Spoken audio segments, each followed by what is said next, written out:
bet you might not know this. This is the funniest flex for me. One of the biggest things I've ever done is uncredited but very widespread, which is that you can go into any like Walmart, Target, or Barnes and Noble and buy a toy that sings in my voice. This is true. This is totally true. That's actually an awesome flex. I'm going to need the story behind that now.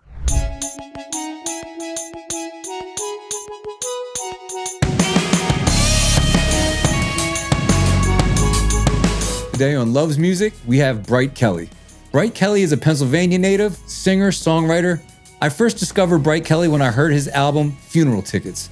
It's a masterpiece front to back with songs stripped down in piano versions and in big, raucous rock anthems. Love this project. Today's show features some heavier subject matter. We cover topics of child abuse and trauma. If you are triggered by those topics, you might not want to tune in until after minute 20, or maybe just skip this one. So with no further ado, we have Bright Kelly. Bright Kelly, welcome to Loves Music. Unfortunately, you're a Philly native who I haven't met in person yet, which pains me to say. So we're gonna have to unpack all of this today on today's show, man. Thank you so much for making the time. Absolutely a pleasure to be here. Yeah. So Philly native, right? Yeah. I'm looking at your schedule, right? So we booked this time together, right? Mm-hmm. I'm looking at the schedule, and you're playing Lansdale. So I think maybe Sotterton, Ardmore. Yeah. You're playing all in Montgomery County. I'm like, how have I never met this guy, man? Are you from Pennsylvania area or? I was born in the city of Philadelphia, and I have lived in the city of Philadelphia for the vast majority of my life. Got it. All right, cool, man. As you said, I've traveled the world. I've been all over the place. I've lived in some other places, but I always end up back here. Yeah. Well, for those in Pennsylvania and other states who are unaware, you do have an extensive history. Your catalog is incredible. The music you're putting out is so different. I was just telling you earlier, I thought I've heard everything, and I'm listening to your stuff, and I'm like, you're surprising even me. You're somebody who's a music nerd who just devours albums by the dozen. So it's really cool, man. I'm gonna give you a couple minutes to flex. Can you tell me about some of the big shows that you've had, some of the projects you put out? Sure. Well, I've been at this a pretty long while. I've been doing music for a living since I was 13. So, it's been the single through thread of my life has been music. And I'm actually like a second generation musician. My father had a history with music as well, and made a record at Sigma Sounds, which is a Philly legend. Yeah. So like Mike Tarsia from Sigma Sounds knew my family when my mom was pregnant with me. And so I always sort of knew that this was going to be a part of my life in some way. And then being one of four brothers, but I'm the only one who was inclined toward music, it sort of felt like I had to carry the torch. So I've done a lot. I've been doing the band thing for a long time. I think I mentioned in our little chit chat before we hit record. I spent a long time with a band called The Great Enough, which does still exist, but has been on hiatus for a couple of years. Okay. And The Great Enough had a run where we were sort of opening for a lot of well-known artists. We were opening for Imagine Dragons. We opened for Mike Shinoda. We opened for Judah and the Lion, who I also went on to open with as a solo artist. We opened for we went on what I call the Nostalgia Tour, where we opened for all the great 90s, 2000s bands. We were opening for Eve 6, Fuel, Sister Hazel, The Wallflowers, and just kind of doing all these big stage, big production shows, which was insane to me at the time because I had done my grind in, Dawson Street Pub and places like that. Yeah. And I still do my grind in Dawson Street Pub and places like that. Bro, yeah. Because I love a small room. Mm-hmm. And so I did all that. And then I guess you want me to flex. I can also flex. This is the funniest, and I bet you might not know this. This is the funniest flex for me. One of the things that is one of the biggest things I've ever done is uncredited but very widespread, which is that you can go into any Walmart, Target, or Barnes and Noble and buy a toy that sings in my voice. This is true. This is totally true. That's actually an awesome flex. I'm going to need the story behind that now. It gets cooler actually, I think, because the toy in question is a little figurine of the Very Hungry Caterpillar. So a super famous children's book. The story keeps getting better. Okay. It's for this thing. It was for this thing called the Tony box, which is like a smart speaker for children that like you put these little figures on top and it tells them stories and sings them songs and stuff. So it's like a way to get your kids off screens or whatever. And a few years ago, like this was COVID, this was lockdown and pandemic. I got asked through a Philly studio, Turtle Studios in Philly, if I'd like to come in and do some sessions for this Tony's project. And I got to be the singing voice of the book, The Very Hungry Caterpillar and The Very Busy Spider.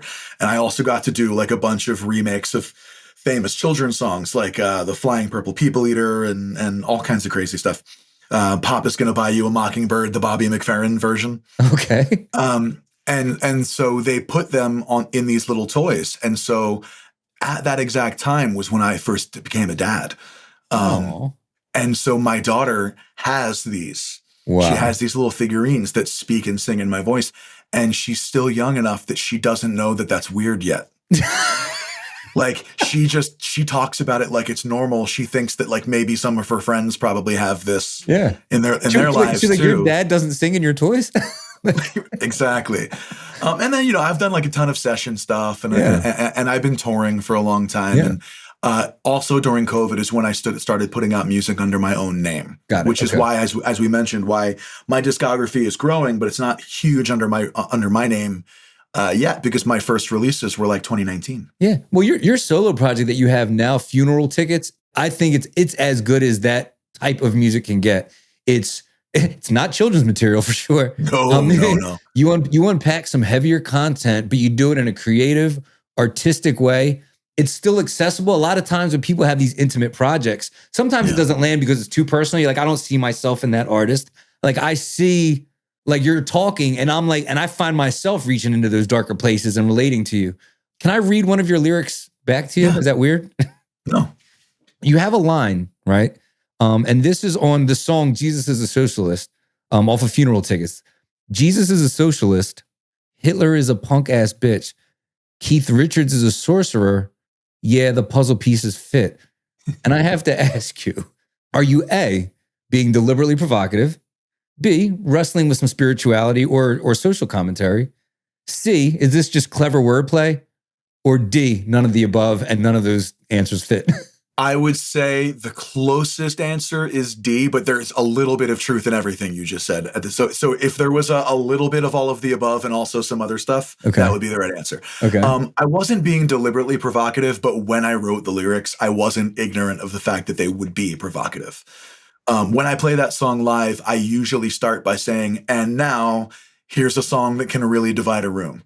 And, the crowd laughs and I laugh with them because it is funny, but I also know I'm not kidding. Right. You can't say that. And there's other things in in that particular song that are controversial as well. Like you referenced Mother Teresa. Yeah. Yeah. And quite negatively, but the song was really about more than anything else. And you can tell me if this came across, but for me, more than anything else, I want to preface this by saying I think everyone should interpret songs the way they want. Sure. And what I meant shouldn't matter as much as what it means to you.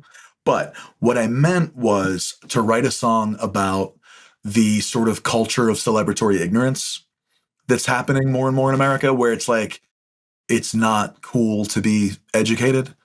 And the way that that's sort of pulled the country in a direction that I think is dangerous and terrible and at risk of alienating fans of mine who were right wing. And I've actually had sort of angry, borderline violent encounters with people who had previously loved my music, who that song got them really angry. I had some woman very drunkenly tell me she was going to burn her all the merch she'd ever bought from me.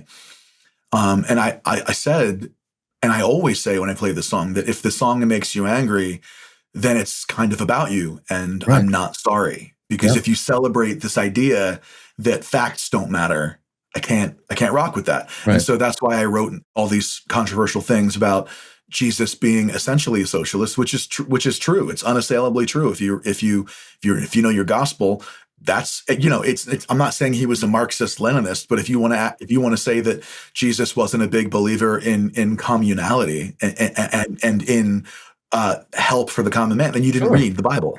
Yeah. And then it's like, Mother Teresa, not being, being perceived as the saint, but she did a lot of things that I think were fairly reprehensible, or people thinking that Pocahontas is a love story when in fact she was enslaved and then died of tuberculosis when she was 21.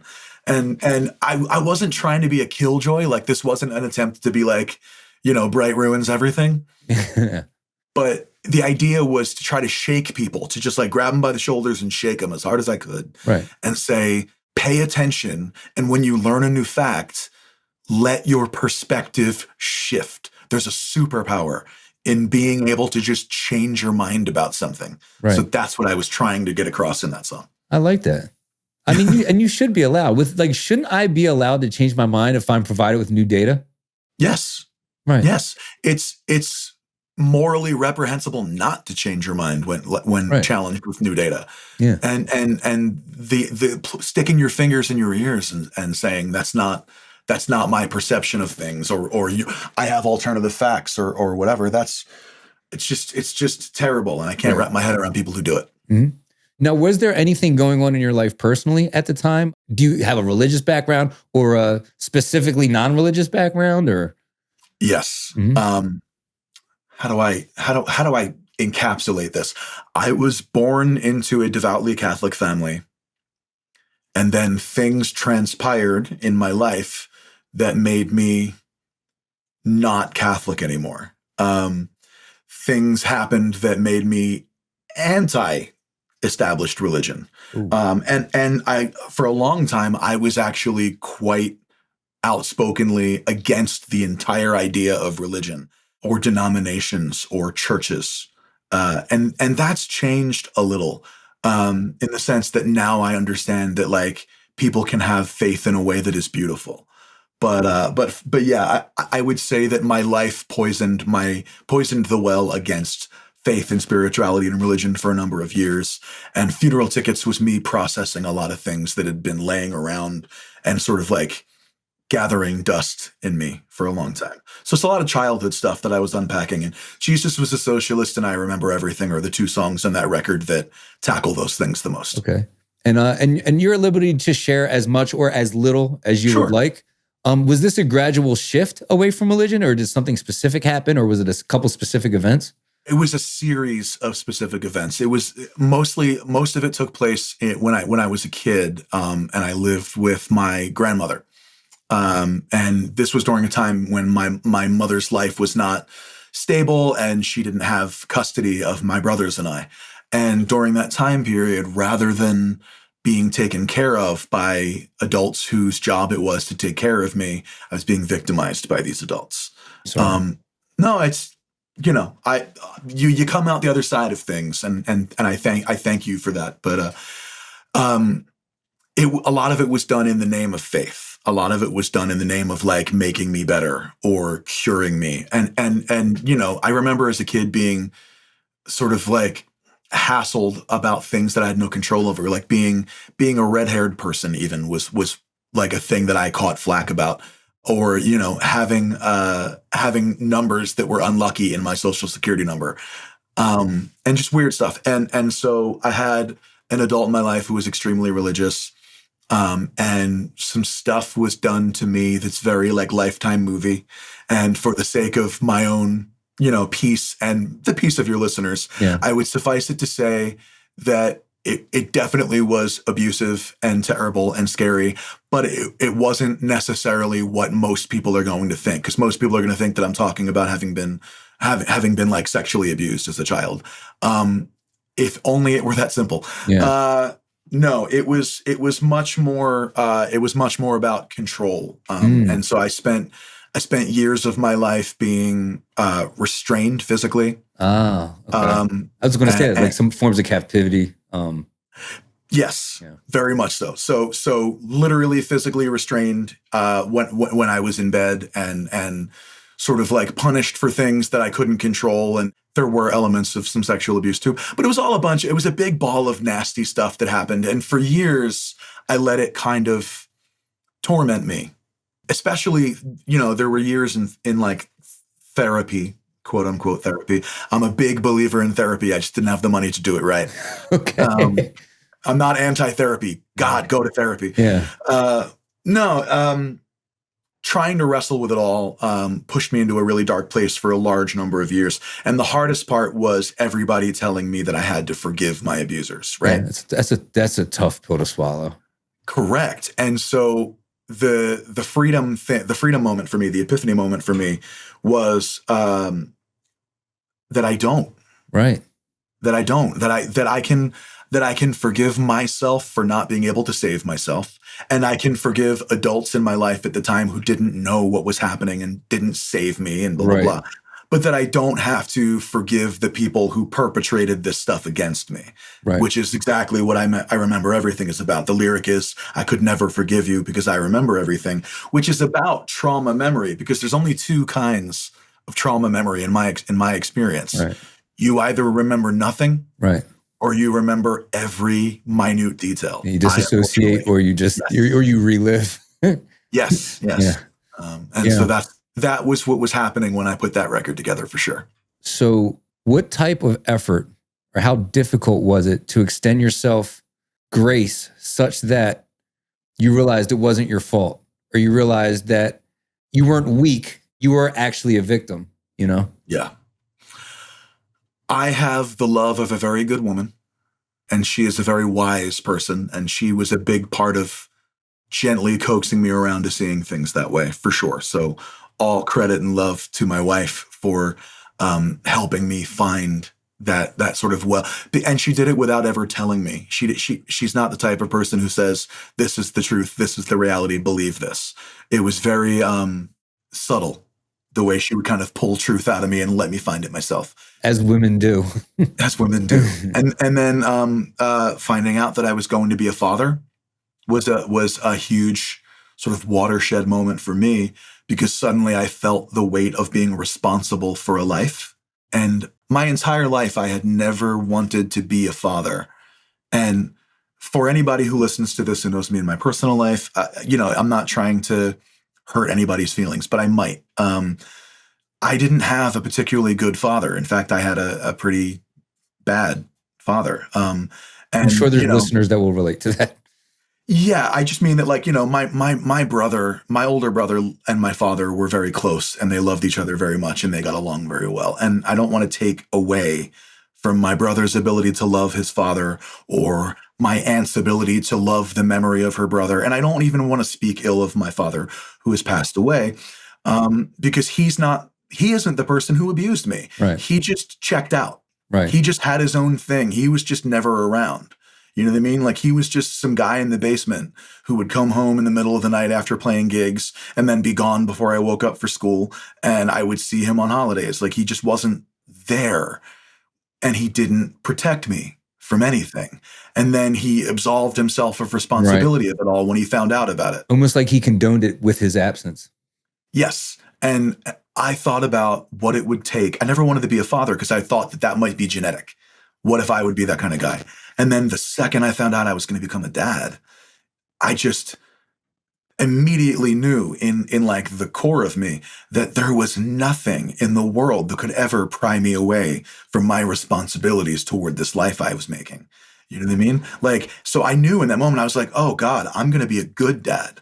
I'm going to be a good dad because of everything that happened to me. My daughter's going to hear I love you so much she's sick of it. Right. You know what I mean? Mm-hmm. Like, there's going to be no end to what I'll do for her. And that was healing in a big way as well.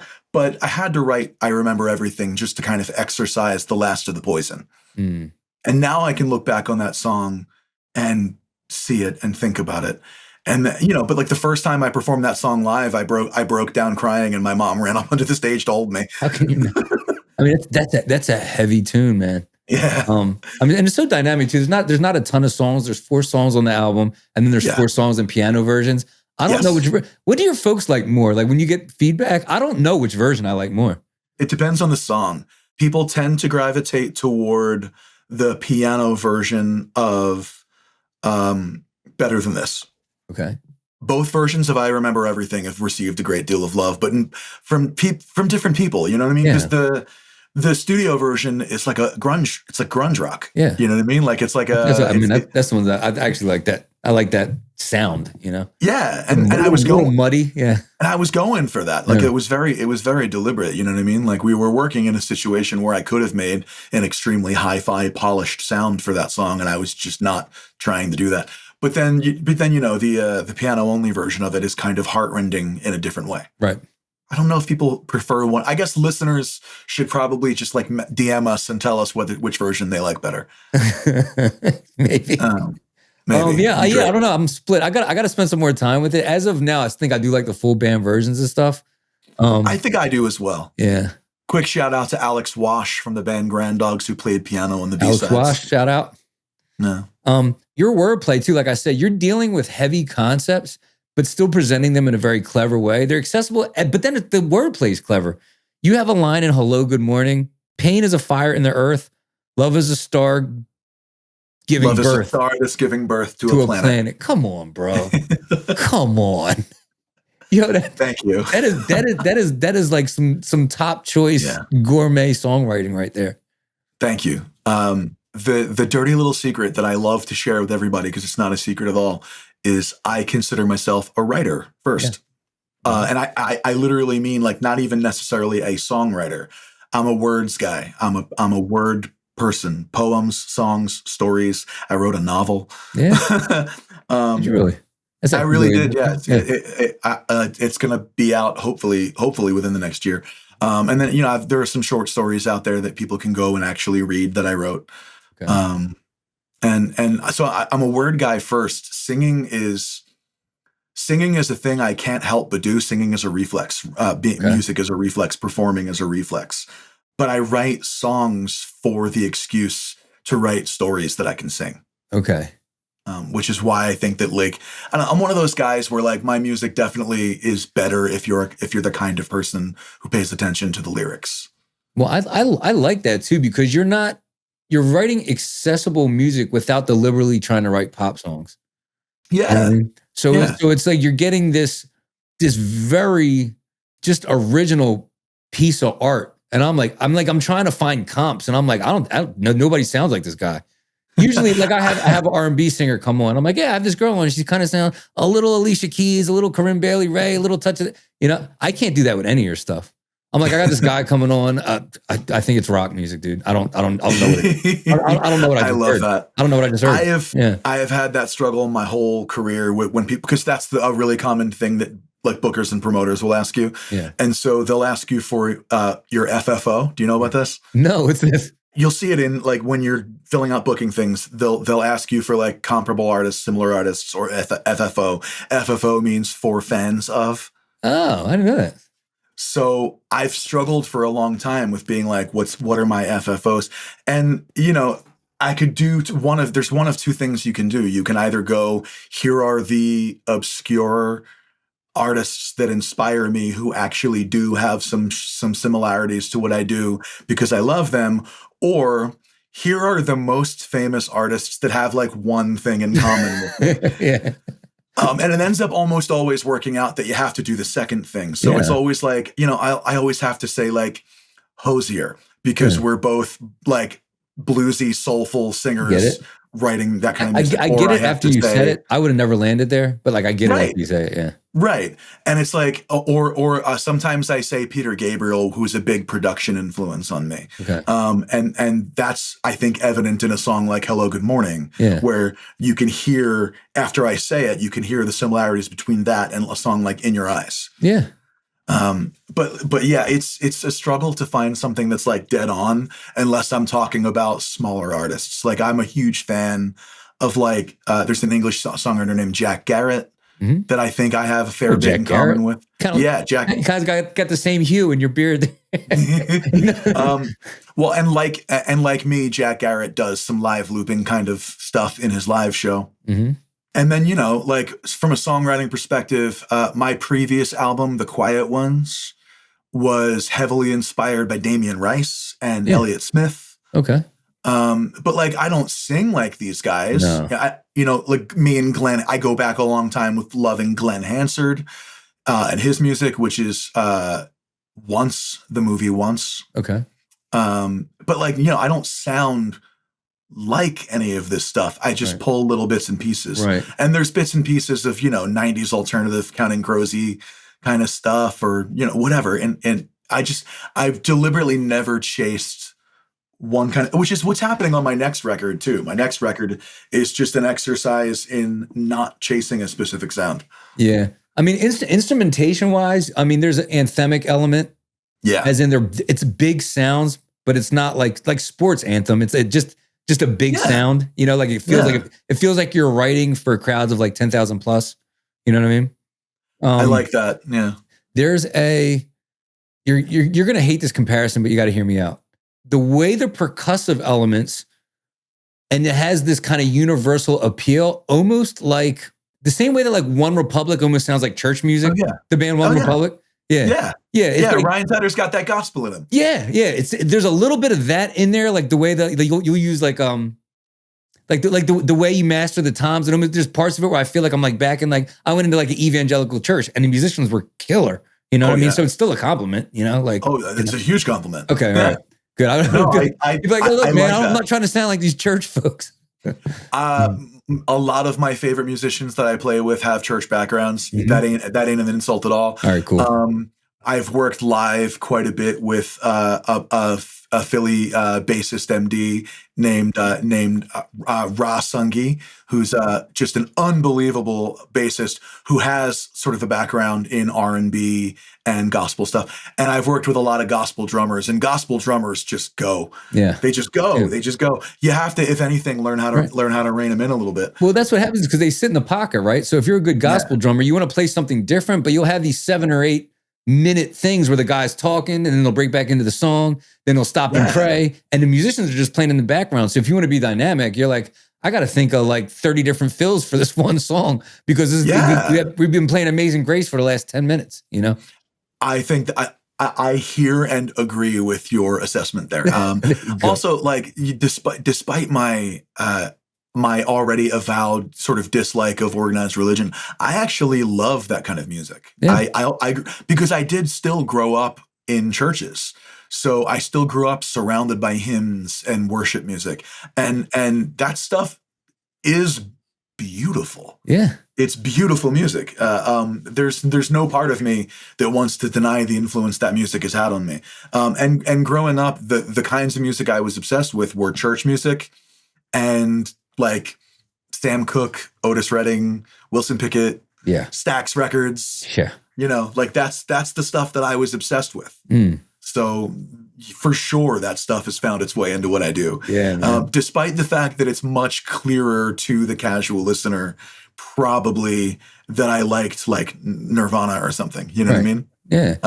Because I think you can hear the grunge and alternative rock above everything else. Yes, that's true. But I think that the thing that maybe makes it harder to categorize is that I'm using songwriting conventions that those writers didn't use. Correct. I can get behind that. Because I think that grunge stuff, I think the grunge stuff has roots in punk. You know what I mean? Yeah. So they're like really choppy, simple lyrics, you know? Yeah. More about a vibe, more about a tone instead of a story, if that makes sense. Yeah. Lyrically, I think I'm lyrically, I think I'm a folk singer. Yeah. But first. I'll listen to that. I think like, I think that all of my songs, you could pick up an acoustic guitar and just play some version of them on an acoustic guitar. And, you know, and it'll be closer to Bob Dylan than Kurt Cobain every time. Right. In the same way that like an OAR, like everything functions, like he could literally be sitting on like a log in front of a campfire and then play the same song for 20,000 people and it has the same. Yeah. I've seen those guys live a couple times. He's a great live show. Yeah, they're solid, right? Yeah, really fun. Yeah. I saw them as the headliner with American Authors opening. It was a fun night. Yeah, I like American Authors. Yeah. I only knew the one American Authors song going in. I just knew the it's whatever the only song I know. I saw them in like the Piazza for free. Yeah. So I have like a little soft spot in my heart. Yeah. My guitar player used to live in the Piazza. God bless him. Yeah. Jealous. So the next project, I believe did you mention it was going to be a concept album? What's that about? I did. Yeah. So this is the thing I'm most, you're the first person I get to talk to about go. In a public, like this, you're the first. You have my attention. Yes. I have been kicking my ass to write this record, right? So it's called Beggar Town, which for the Philly nerds out there, Beggartown is the original name of the neighborhood that is now Bluebell Hill in West Mount Airy. Okay. So I used to live in that neighborhood, and I was researching the history, and I found out that it used to be called Beggars Town. Okay. But that doesn't sound as good as Beggartown. No. So this is, 10 years ago, I wrote the first half or so of this song called Beggartown that was just like a fictional, like dive in and set the scene kind of, this is the crappy, shitty little town that we live in kind of song. And then over the years, I've been writing more things that were kind of like mentally set in that space, that headspace. Okay. And I had the epiphany about a year ago, maybe a little more than a year ago, that I sat down and I went, oh my God, I have written an entire suite of songs set in Beggartown. So I got really excited about it. And I sat down to talk to a bunch of musicians I know, and we all agree. No one listens to concept albums anymore. No one listens to full albums anymore. Right. It's incredibly ill-advised. Some would say even stupid to make a concept album in 2025, 2026, which is exactly why I couldn't resist the idea of doing it. You're like, sign me up. You're like, I like to do things on difficulty level hard. Yes. Like, wait, you mean this is gonna cost more and have a way lower chance of paying off? Right. And blah, blah. So I sat down to write this thing, and I wrote over 50 songs for this. Wow. And we very painstakingly distilled that down to 14 tracks. Okay. And it's 14 tracks that unfold a connected, interwoven story. It's 4 stories braided together, all set in the same time and in the same place. And the idea was like, when I was setting it down to write it, I thought, oh, is this all escapism, right? Yeah. But here's the thing that makes it all kind of scary to me, is that the more time passes as I work on this record, the more the record I'm writing right now starts to seem prophetic. And other people who've been listening to these songs on the way have said the same thing, where it's like, when I first started writing these songs, I was just writing songs. And I'm a creature of instinct, so they come from an instinctive place. Now it sort of looks like Beggartown has become a satire. Okay. But satire doesn't always mean funny. Right. That's yes. Yeah. Well, I think the nuance gets lost on some people. You don't have to be SNL to be satire. Right. Sometimes satire isn't funny at all. Sometimes satire is just what was that movie? It's called Mother, and it's like Jennifer. Yes. Jennifer Lawrence. Yeah, Jennifer Lawrence, and it's basically a satire of the Earth, but it's like a dark. It's an Aronofsky movie, so it just gets more and more intense throughout. But it's not funny at all. Right. Or like how Don't Look Up is about. In the story, it's about an asteroid. It's funny, it's another Jennifer Lawrence movie. Yeah. Sure, in the movie, it's about an asteroid coming to hit the Earth, but it's not really about that, because the whole movie is about everyone just refusing to acknowledge the problem, which means it's about our world. Right? Yeah. Like what was the HBO movie where there all the rich people were on the island? It's basically a satire about rich people. Oh God, which one do you mean? Do you mean there's a bunch of these. Offhand, do you mean The Menu?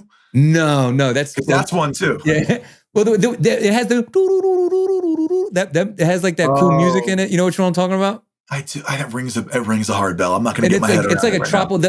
Whatever the hotel is called is the name of the show. So anyway, it's that kind of thing where the songs are all set in this fictional city, and the characters all live in this fictional city. But the more time passes, the more it looks like I'm writing about the state of our world right now. Yeah. Sort of showing a vision of where I think we could end up if we're not very, very careful or very, very brave very, very soon. Yeah. I mean, here's the thing. People want cool, interesting, authentic stuff from flawed people. That's like that's what they want now. They say, look, I want a real person to give me a piece of art that I've never seen before.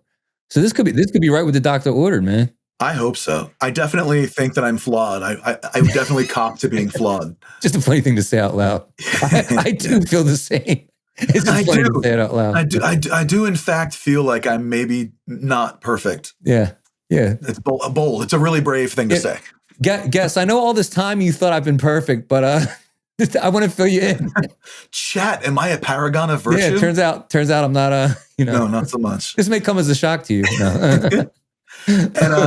And yeah, I think that maybe it is going to hit for once. Something might hit at the right time, if only because I do think that a lot of people are very dismayed right now about the whole Suno AI, generative AI Yeah. in music Yeah. thing that's happening, where it's like, hey, musicians, we know you've been working hard and scrabbling for every penny all your lives, but we're going to go ahead and invent a slave program that will generate crap, Yeah. middle of the road, not brave, not innovative garbage, Yeah. trained on all of your stolen works. And we're going to give people who have never touched an instrument in their lives the ability to generate 200,000 songs a day. Go fuck yourselves. Yeah. And so I've emerged as a loud voice against that as Yeah. well. If only because like even musicians who are like, I know some musicians who are using it and even promoting it. And I'm going, it's like if John Henry were a marketing rep for the steam engine. Like you're cutting yourself off at the knees. Like I'm not, assistive AI tools exist and are fine. Yeah. Like there are assistive AI mixing tools that can help you get a better sound on your record. Mastering AI, that's all fine. Okay. Use that stuff. Right. I draw the line at being able to type in, I want a song that sounds like, and then hitting a button and then getting a complete song. Yeah. But that's also made people feel, I think, a hunger for more flawed human music. And so I'm also out here sort of promoting the fact that I am making this record without using any AI. Well, this is what happened with, I think, social media, right? We had these like fully formed stars, your Ushers, your Michael Jacksons, your Britney Spears and Syncs, whatever. And then as soon as the internet comes around, you're seeing some kids from, I forget, somewhere in the Midwest doing this house music with a weird time signature. And now we have dubstep. You know what I mean?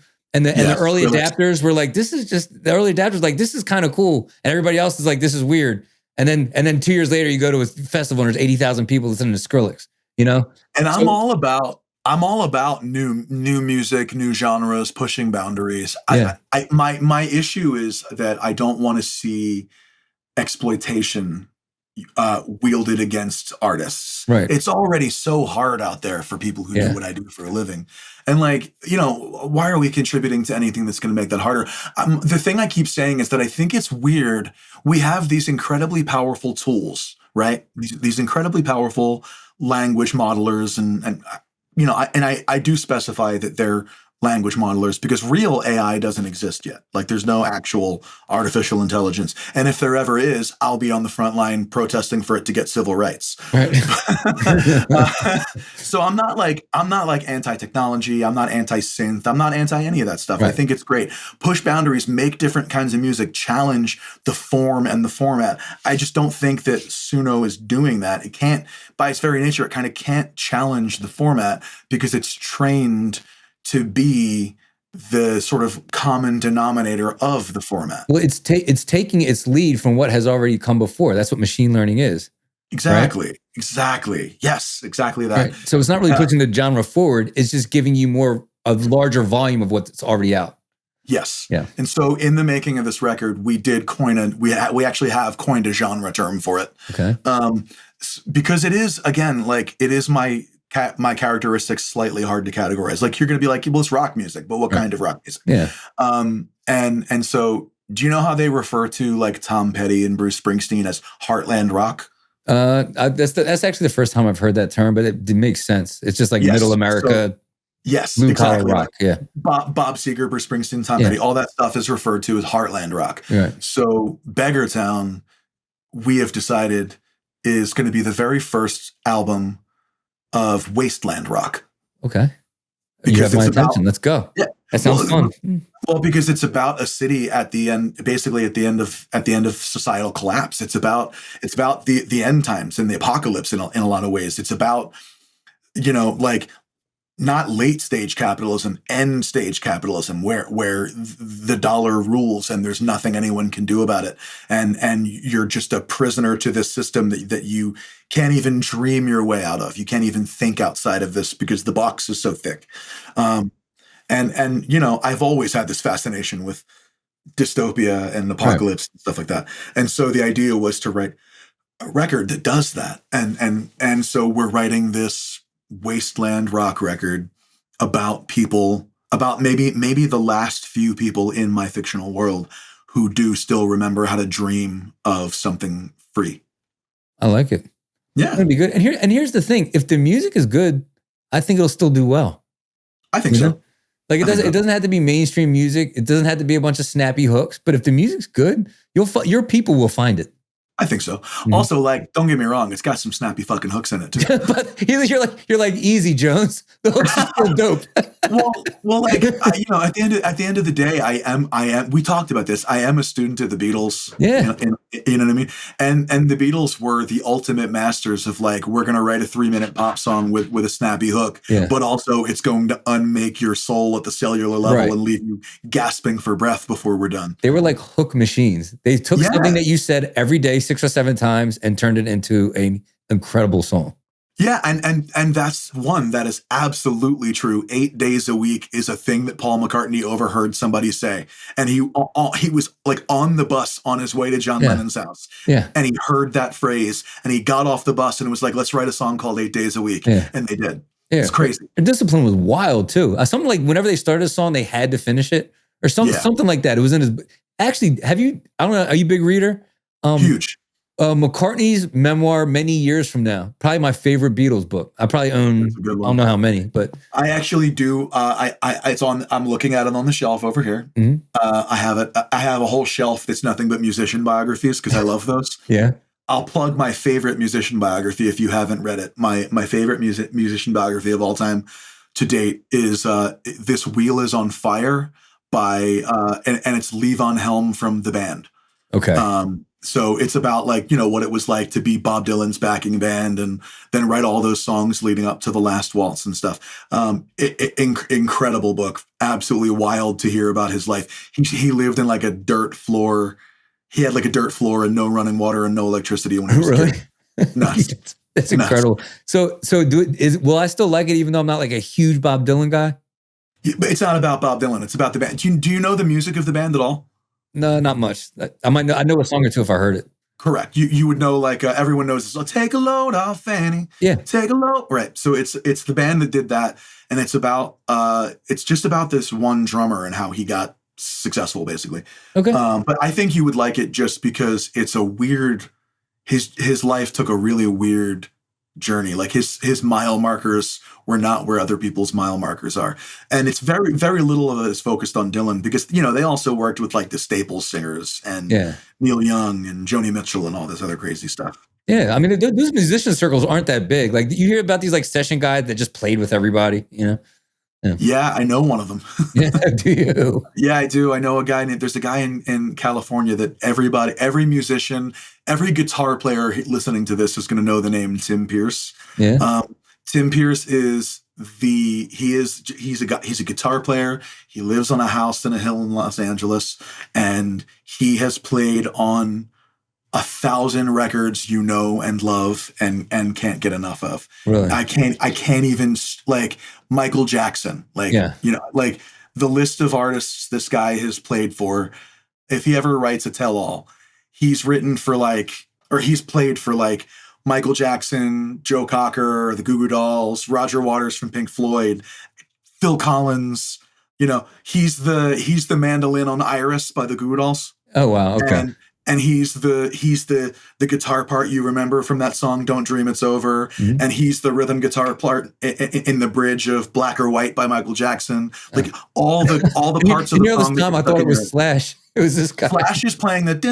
I'm joking. Yeah, I know he's playing. But Tim does the whole all the other. It's crazy. Yeah. And like Runaway by Bon Jovi, just everything. It's all this one guy, and he played on my band The Great Enough's record too. Yeah. That's incredible, man. That's awesome. We didn't even need him. We were just dying to have him. So Yeah. we Yeah, invented an when he wants to excuse. play on your record, you find a part. He's one of them Well, type guys. my guitar player just wanted to basically go take a lesson. Like Mhm. Yeah. he got to go and watch him do it, Mm. and it was like a master class That's on how to awesome. be a recording Yeah. guitarist.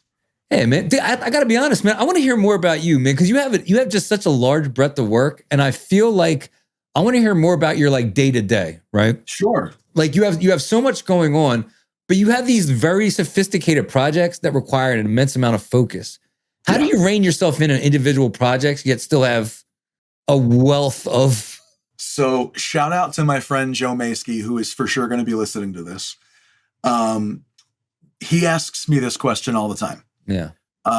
He comments that the depth of my focus and my sort of stamina for creating is very high, and so part of it I think is just a gift, a quirk of my nature, because right now I'm working on this 14-song concept album. But when I don't have anything to do on that, I'm working on a punk album side project. Okay. And when I don't have anything to work on that, I'm finishing my second novel. And Okay. when I don't have anything to work on that, Right. I'm starting a new sort of layout for a new writing project, which is what's called an epistolary novel, where it's like a novel made of letters. Okay. And I always seem to have the desire to like turn my attention to something. Mhm. And instead of, I've just trained myself over the years, I think, to spend a lot less time doom scrolling Mhm. and a lot more time like just trying to make shit. Yeah. And honestly, I think that my work is my hobby. Right. Some people like they make time for their hobbies. They take a day a week to go golfing or whatever. And like, for me, if I have some free time, I want to go do the thing that I do for a living anyway. I want to go make music. My hobby, insofar as I have one, is getting to the gym a couple times a week. Okay. And so I don't watch a ton of TV. I don't like scroll a ton on my phone. My screen time is relatively low for the modern era. I'm not on my phone 9 hours a day. And I don't seem to run out of juice in that sense.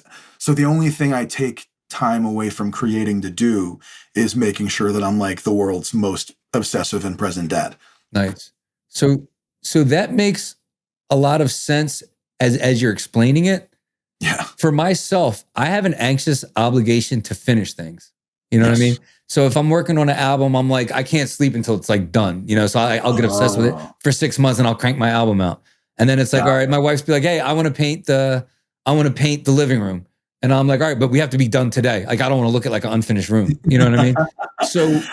So when you're saying, just hearing you say that, I start to get like jittery. Like, you have all these things started and none of them, you know? Do you have any anxiety to finish this stuff, or is the joy in just having these projects done or undone? I definitely do have the same anxiety as a normal, like, sort of mortal musician. Like my superpower, I think, is being able to channel it. I definitely get anxious about finishing things. Yeah. And I do, the closer I am to the finish line, the more that'll kick in. Yeah. And that's like normal. There's reasons for that. I won't bore you, but yeah. I do. I actually, we might have read some of the same stuff about it. Yeah. But we have everything else in common, probably. So I'll dive in, and I have a good sort of knack for setting achievable, like, signpost goals. Okay. So if I come down into the studio, which is where I am right now, and God, I need to clean it, but whatever. If I come down here and I know I've got 3 hours, I'm going to try to set myself a task that I know I can do in 3 hours. And so it might, instead of coming down and being like, let's open a session and try to finish this song, I'll be like, let's open this session and try to nail all the left side guitars down. Or let's come into this session and try to work out the arrangement for the backing vocal harmonies. Or let's come down and try to write a bridge for this song that doesn't have a bridge yet. Because almost every time I sit down to write a song, I write the first verse and the chorus, and then I put it down for a little bit. Mm. Every now and again, I'll write the entire song all at once, and that's usually like magical for me. Right. Most of the time, I write the first verse and the chorus, And then I sit and think about it for a little bit, and I do a dummy demo of just the first verse and chorus just to give myself some thought about what it's going to feel like. And then I can, without anxiety, put that down, but only because I have proven that I can pick it back up again. And sometimes it bites me. Sometimes I pick a project up and I go, oh, fuck, what tuning was I in? Yeah. Or oh, I don't even remember what I was doing. But I keep a ton of notes in my phone. So I have like 300 pages of written notes in my phone on what I'm working on. I don't know, man. The running joke between me and my friends who were on the inside track of my career is that the only thing stopping me from putting out albums faster than Taylor Swift is lack of budget. Yeah. Yeah, I mean, if somebody gave me $100,000 right now, I could churn out a triple album next month. Yeah. Did you just lock yourself in the studio and just like laser focus for 29 straight days? Yes, I could do that. I never have trouble. I don't really experience writer's block as a songwriter. I experience writer's block in like different ways, like as a writer or sometimes as a lyricist. But I don't typically have that thing where I sit down and I look at a song and I just can't do anything with it. Or if I do, I'm very comfortable being like, well, it's not your time. So I'm sort of spiritual about it in the sense that I really believe that a song in my unfinished bin that wants to get finished will call attention to itself when my brain is ready to finish it. Got it. So there'll sometimes be a song I haven't played in a year or a year and a half, which I imagine drives some of my listeners crazy because they'll hear me play a song, on my Twitch show or something like that. And then they'll be like, oh, I love that one. And I'll be like, great. It's going to be 4 years before you hear it again. Yeah, right. So, stay tuned for 3.5 years. Right. So there are there are downsides to my creative process and it does call for patience on occasion. But I generate songs quite quickly, and I don't seem to have a trouble like going back to the well. Yeah. Is all. Well, you have such a healthy relationship with work and creativity and output and even just self-awareness. What does a bad day look like for you? On a bad day, I get stuck in grinding gear mode. And I look up and it's 5:45 a.m. and I still haven't finished the thing I came down to finish. And that's the danger of being like, I'm going to set an achievable goal and work until it's done, is if I miscalculate on my ability to achieve it, I'll hyper focus. So I'll be like, all right, well, I've got 3 hours. Here is a reasonable thing to accomplish in 3 hours. I'm going to get these guitars done. But then for whatever reason, they're not getting done and they're not getting done in the speed that I want them done, or I'm not liking the tone, or this guitar feels wrong or whatever. And what'll happen is instead of being like, well, my 3 hours is up, it's time to put this down and go get a normal human amount of sleep, my brain will be like, well, we signed on to finish this and we have to finish this. So I set signposts, but if I set it too far ahead in the road, my brain will punish my body with crippling insomnia. So there are definitely dark sides. Yeah. Well, how do you juggle that with, a daughter and a wife that also need you too? I mean, do you have a hard time juggling the demands of your creative endeavors with family? Like, how do you compartmentalize those two? I don't think I do. I think you would have to ask my wife whether it ever impacts us negatively, but she's so supportive that I think the answer is no. Like, if you go listen to The Great Enough, I have a song called Bowerbirds, which is about a woman who says, if you love me, sing. And it's just about my wife. Oh, wow. Because there was a point at which I was trying to compartmentalize and I was like, I'm going to get a day job and then I'm going to put this hobby off to the side. I'm going to make music on the weekends. And she was like, cool, I'm going to leave you.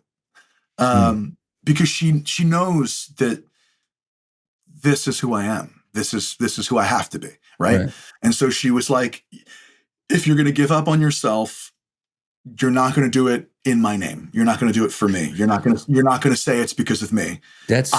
I'm going to go and get out of your life entirely. And then you can decide whether you're going to be a musician or not, or you can accept that you should do these things that make you happy and trust that I'm along for the ride. So I married her. Bro, I have the chills right now. She believes in you more than you believe in you. 100%. That's beautiful. And, I don't think that, there are definitely days where I'm tired in the morning, because I've done the thing. Yeah. But I take my daughter to school to pre-K 3 days a week, Yeah. and I pick her up 3 days a week, and I get up in the morning with her on the other days, and I get up in the morning with her on Saturdays and come down and make her breakfast and lay on the couch while she plays with her toys. And sometimes I'm on my laptop typing up lyrics or trying to be creative. But if I have to go into the studio on a night where I've got my daughter, I just bring her downstairs with me and she Mhm. hangs out while I work. Nice. And if it slows down the process, I just don't care. Right. You know what I mean? Like, I just don't care. Like, that's the price of being your dad. And who knows? You could be building a core memory. She might remember that stuff. She's still pretty young though, but Yeah, she she might is. remember being down there. Yeah. And she's actually she's audible on one or two recordings of mine already. Oh. And she'll be on the next record. Oh, I love that. Doing like little voiceover things and stuff. Mm-hmm. And we sing. I wrote a song for her bedtime that we sing together every night before she goes to sleep. And then, like I said, my Copyright it, man. How good is it? It's pretty good. It's pretty good. I am sure that there are times that my creative spirit takes over me to the point where it requires my wife to pull a little bit more than usual of our weight around here. But in those times, she does, like, without complaint, sort of carry my water, knowing that when she needs that from me, I'm going to carry hers. Yeah. And it hasn't always been this like idyllic, smooth sailing thing. But, my wife always says #team. We go into everything with this concept that, like, everything is me and her versus a problem. Love it. It sounds like I'm giving marriage advice. No, I'm not. great. We have all the same struggles as any other couple. We fight or whatever, just like any other couple. But I think that we have gotten a rhythm down of like understanding each other's role and each other's drive and each other's purpose in the world. And she knows that my purpose in the world is to make music, whether or not it's making me a living. This is what I would have to be doing. I'm very lucky that it is making me a living. I love that, man. That's a great question. What would you tell the next Bright Kelly? Young guy sees you perform and says, "Hey, I want to do what you do." What's one piece of advice you would give him or her? Girl, run. No. Stay in school. No. If I met somebody who wanted to do what I do, I think I would ask a question first. I would just be like, all right, if I told you to your face right now, you can't, what would you say to me?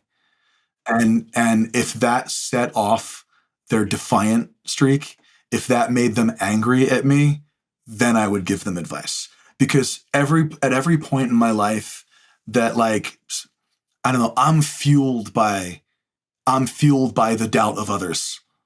You know what I mean? Like, I had a guy who was arguing with me about Donald Trump or some bullshit. And it's a pretty common thing for people who are doing that to then try to turn it into a personal attack. And this guy was just like, oh yeah, I'm going to take political advice from a failed musician. And I went, in what world am I failed? Right.